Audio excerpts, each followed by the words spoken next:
नमस्कार, आपका स्वागत है newsyuc60.com के फेसबुक लाइव में। और अभी हम बात करने जा रहे हैं बागी 2 मूवी के बारे में। फ्राइडे को रिलीज हुई है बागी 2 मूवी, जो कि अहमद खान द्वारा निर्देशित है। इस मूवी के बारे में मैं आपको कुछ दिलचस्प बातें बताता हूँ। सबसे पहले तो कि ये जो मूवी है ये बहुत ही ज़्यादा ट्रेंड कर रही है। ये क्यों ट्रेंड कर रही है, इसकी वजह कोई इसका प्लॉट या फिर इसकी स्टोरी नहीं है, बल्कि एक वो पर्टिकुलर सीन है जिसकी वजह से ये सोशल मीडिया पे एकदम सैलाब बनी हुई है। वो सीन क्या है कि अप्रैल 2017 में फारूक अहमद डार, जो कि जेकेएलएफ का कमांडर,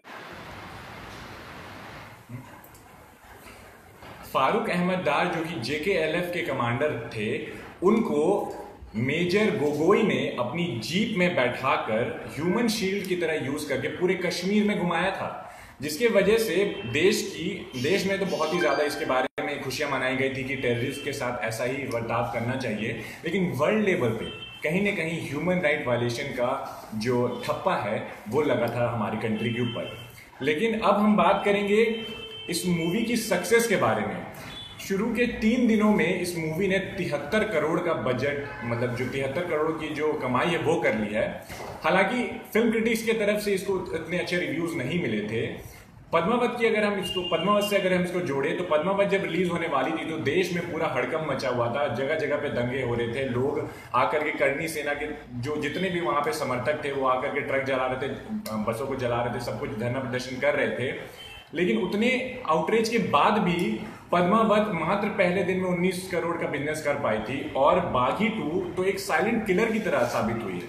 इसने पहले दिन में 25 करोड़ का बिजनेस किया है। और आपको बता दें कि पूरे विश्व भर में और भारत को मिला करके तकरीबन 4,500 स्क्रीन पे ये लगाई गई थी। ये जो अहमद खान ने यहाँ पे देशभक्ति का जो फैक्टर खेला है, जो कार्ड खेला है, ये आज का नहीं है। ये हमारे जो फिल्म का इतिहास रहा है, 100 सालों का जो इतिहास रहा है, वहां पे हमेशा से ऐसा होते आ रहा है। 1950 के दशक की बात करें तो उस समय जो मूवीज बनती थी वो नेशन बिल्डिंग कॉन्सेप्ट को लेकर के बनाई जाती थी। डैम्स के कंस्ट्रक्शन होते थे, रोड ब्रिज वगैरह, ये सब सारे जो मुद्दे थे उनको लेकर के बनते थे।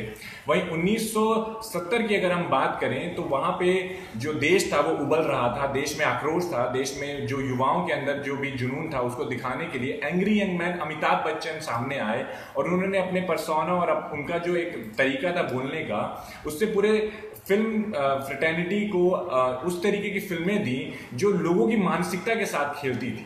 ऐसे ही वह 1980 के दशक में जब फिल्म जितने भी करप्शन के ऊपर बनते थे, जो नेता थे, भ्रष्टाचार उस समय पे बहुत ही ज्यादा उबलता हुआ मुद्दा था, तो सारी फिल्में जो थी वो उस पर बनती थी।